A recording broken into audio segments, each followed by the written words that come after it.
नमस्कार दोस्तों, स्वागत है आपका हमारे YouTube चैनल पर। आज की वीडियो में हरियाणा के उन परिवारों के लिए बेहद महत्वपूर्ण होने वाली है जो राशन डिपो से सरसों का तेल लेने वाली व्यवस्था के अंतर्गत आते हैं, क्योंकि अब इस पूरी व्यवस्था में एक बड़ा बदलाव देखने को मिल सकता है। अब तक पात्र परिवारों को राशन डिपो के माध्यम से सरसों का तेल दिया जाता था, लेकिन नई व्यवस्था के तहत सरसों के तेल की जगह सीधे बैंक खाते में 250 रुपये की राशि भेजने की तैयारी की जा रही है। और सबसे महत्वपूर्ण बात यह है कि अगर यह राशि डीबीटी यानी डायरेक्ट बेनिफिट ट्रांसफर के माध्यम से आपके बैंक खाते में भेजी जानी है, तो फैमिली आईडी में दर्ज बैंक खाते की जानकारी सही होना बहुत ज़रूरी हो जाएगा। इसलिए आज की वीडियो में हम आपको एक-एक करके पूरी जानकारी बताएंगे किस परिवार को इसका लाभ मिल सकता है,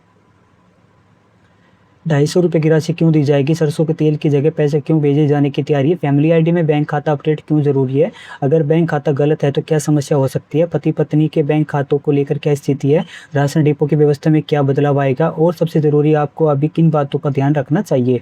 इसलिए वीडियो को अंत तक जरूर देखें, क्योंकि छोटी सी बैंक डिटेल की गलती के कारण डीबीटी का भुगतान अटक सकता है। सबसे पहले बात करते हैं इस पूरी खबर की। जानकारी के अनुसार राशन डिपो से सरसों का तेल लेने वाले लगभग 1.5 लाख परिवारों के लिए फैमिली आईडी में दर्ज बैंक खाते की जानकारी महत्वपूर्ण होने वाली है। नई व्यवस्था में सरसों के तेल की जगह 250 रुपये की राशि सीधे बैंक खाते में भेजने की तैयारी बताई गई है। यानी पहले जहां परिवार को राशन डिपो से तेल मिलता था, वही नई व्यवस्था लागू होने के बाद लाभार्थी को उसके स्थान पर निर्धारित राशि बैंक खाते में मिल सकती है। हालांकि यहाँ एक बात समझना जरूरी है, आप इस 250 रुपये की राशि को अभी से अपने खाते में आ चुकी राशि को न समझें। व्यवस्था को लागू करने की प्रक्रिया और भुगतान की तारीख अलग अलग सरकारी स्तर पर तय हो सकती है। इसलिए किसी भी वायरल मैसेज या सोशल मीडिया पोस्ट को देखकर तुरंत विश्वास करने के बजाय अपनी फैमिली आईडी और बैंक खाते की जानकारी को सही रखना सबसे ज़रूरी है। अब बात करते हैं आखिर 250 रुपये सीधे बैंक खाते में क्यों दिए जाने की तैयारी है। अब तक पात्र परिवारों को राशन डिपो के माध्यम से प्रति परिवार सरसों का तेल उपलब्ध कराया जाता था।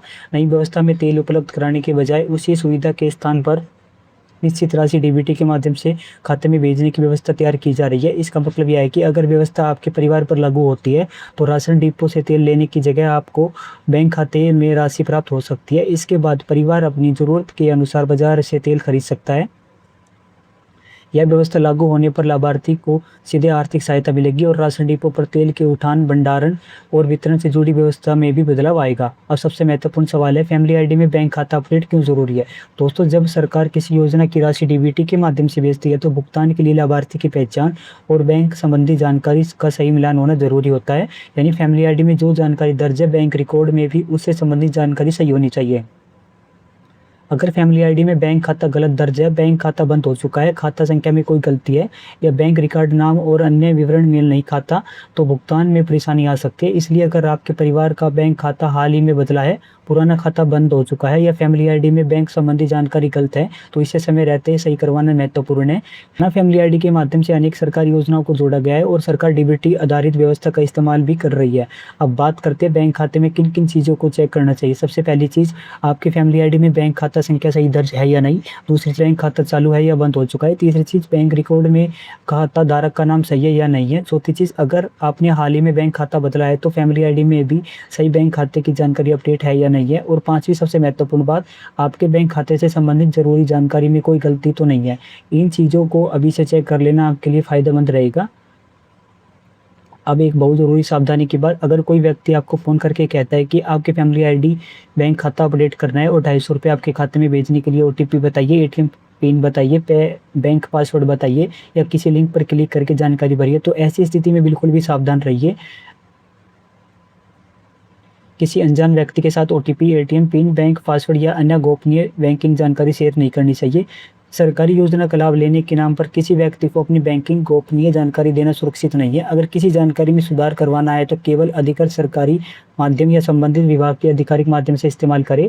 अब आते हैं पति पत्नी के बैंक खाते वाले सवाल पर। फैमिली आईडी में पति पत्नी और बैंक खातों को लेकर अलग अलग तरह की बातें सामने आ रही है, लेकिन यहाँ आपको बहुत सावधानी से समझना होगा कि सिर्फ सोशल मीडिया पर चल रही जानकारी को देखकर यह मान लेना सही नहीं है कि पति और पत्नी दोनों के बैंक खाते अनिवार्य रूप से अपडेट करने ही होंगे। इस संबंध में अगर कोई स्पष्ट विभागीय निर्देश जारी होता है तो उसी को अंतिम माना जाना चाहिए। इसलिए फिलहाल सबसे ज़रूरी है कि आपके फैमिली आईडी में दर्ज लाभार्थी की बैंक जानकारी सही हो और बैंक रिकॉर्ड में भी संबंधित विवरण सही हो। क्योंकि डीबीटी भुगतान के समय फैमिली आईडी, बैंक खाते और लाभार्थी की जानकारी का मिलान महत्वपूर्ण हो सकता है। अब बात करते हैं कि अगर बैंक खाता गलत हो गया तो क्या होगा। मान लीजिए किसी परिवार की फैमिली आईडी में बैंक खाता गलत दर्ज है। ऐसी स्थिति में डीबीटी भुगतान सही खाते तक पहुंचने में समस्या पैदा कर सकता है। इसी तरह अगर बैंक खाता बंद हो चुका है, खाता संख्या बदल चुकी है या बैंक रिकॉर्ड में नाम अलग है, तो भी भुगतान अटकने की संभावना हो सकती है। इसलिए सिर्फ यह देखना काफ़ी नहीं है फैमिली आईडी में बैंक खाता लिखा हुआ है, कि वह यह भी देखना ज़रूरी है कि वह बैंक खाता सही है और चालू है। यानी बैंक खाता सिर्फ जुड़ा हुआ होना नहीं, बल्कि सही जानकारी के साथ जुड़ा होना चाहिए, ज़रूरी है। अब बात करते हैं राशन डिपो की व्यवस्था में होने वाले बदलाव की। अगर नई व्यवस्था लागू होती है और सरसों के तेल की जगह डीबीटी के माध्यम से 250 रुपये भेजे जाते हैं, तो राशन डिपो संचालकों को सरसों के तेल के उठान, भंडारण और वितरण की व्यवस्था नहीं करनी होगी। हालांकि इसका यह मतलब बिल्कुल नहीं है कि राशन डिपो पूरी तरह बंद हो जाएंगे।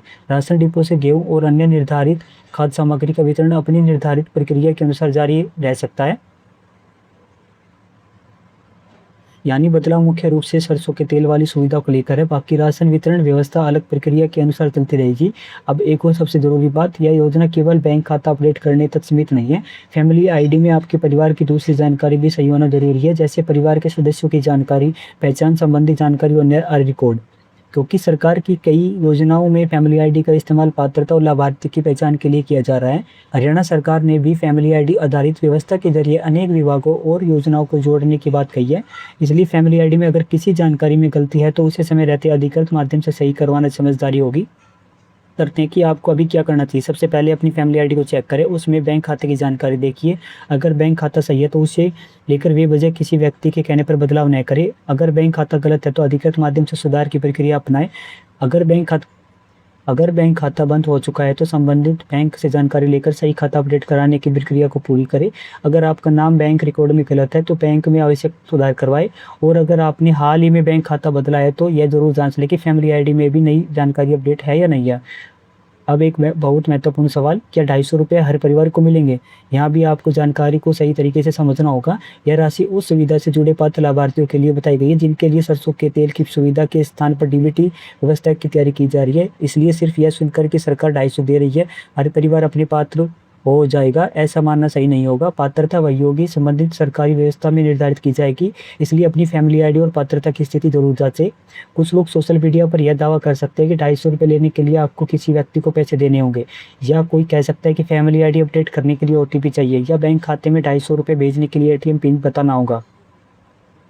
ऐसी किसी बात पर विश्वास मत कीजिए। OTP, ATM pin, bank password और अन्य गोपनीय जानकारी किसी अनजान व्यक्ति के साथ साझा न करें। अगर कोई व्यक्ति सरकारी योजना का नाम लेकर ऐसी जानकारी मांगता है तो पहले उसकी आधिकारिक पुष्टि करें। अब पूरी खबर एक बार फिर बहुत आसान भाषा में समझ लेते हैं। पहली बात, राशन डिपो से सरसों का तेल लेने वाले पात्र परिवारों की व्यवस्था में बदलाव की तैयारी है। दूसरी बात, सरसों के तेल की जगह 250 रुपये की राशि डीबीटी के माध्यम से बैंक खाते में देने की व्यवस्था बताई गई है। तीसरी बात, इस राशि के लिए फैमिली आईडी में दर्ज बैंक खाते की जानकारी सही होना बहुत जरूरी है। चौथी बात, गलत बैंक खाता, बंद बैंक खाता या बैंक रिकॉर्ड में नाम की गड़बड़ी होने पर भुगतान में समस्या हो सकती है। पांचवी बात, पति पत्नी के बैंक खाते को लेकर चल रही चर्चाओं पर केवल आधिकारिक निर्देश ही को अंतिम माने। छठी बात, राशन डिपो से गेहूं और अन्य खाद्य सामग्री का वितरण निर्धारित प्रक्रिया के अनुसार जारी रह सकता है। और सातवीं बात, सबसे जरूरी बात है, किसी भी व्यक्ति को ओटीपी, एटीएम पिन या बैंक पासवर्ड बिल्कुल न दे। दोस्तों, सरकार की डीबीटी आधारित योजनाओं में सबसे महत्वपूर्ण चीज़ होती है सही रिकॉर्ड। अगर आपका फैमिली आईडी सही रिकॉर्ड है, बैंक खाता सही है और बैंक रिकॉर्ड में नाम तथा अन्य जरूरी जानकारी ठीक है, तो आपको भविष्य में भुगतान से जुड़ी परेशानी कम हो सकती है। इसलिए आज ही अपनी फैमिली आईडी की जानकारी को एक बार जरूर चेक कर लीजिए। अगर कोई गलती मिलती है तो अधिकृत माध्यम से सुधार करवाइए, लेकिन किसी अनजान व्यक्ति के कहने पर अपना ओटीपी या बैंकिंग पासवर्ड साझा मत कीजिए। और दोस्तों, एक बात और ध्यान रखिए, इस तरह की सरकारी योजनाओं में राशि और व्यवस्था समय समय पर सरकार के निर्णय के अनुसार बदल सकती है। इसलिए 250 रुपये की राशि को लेकर कोई भी अंतिम दावा करने से पहले आधिकारिक सूचना जरूर देखिए। हाल की उपलब्ध जानकारी में भी सरसों तेल के स्थान पर 250 डीबीटी देने की व्यवस्था और अगस्त 2026 से लागू करने की बात सामने आई है।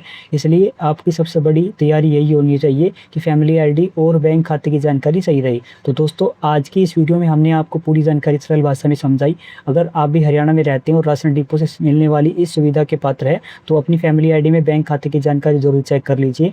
और अगर आपके परिवार में किसी दूसरे व्यक्ति को भी यह जानकारी जरूर लग सकती है तो वीडियो को उनके साथ शेयर करें।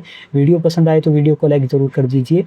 चैनल पर पहली बार आए हैं तो चैनल को सब्सक्राइब कर लीजिए, क्योंकि हरियाणा सरकार की योजनाओं, family ID, ration card, DBT, भर्ती और सरकारी योजनाओं से जुड़ी ज़रूरी अपडेट आपको इसी तरह आसान भाषा में मिलती रहेगी। मिलते हैं अगली वीडियो में एक और महत्वपूर्ण अपडेट के साथ। धन्यवाद।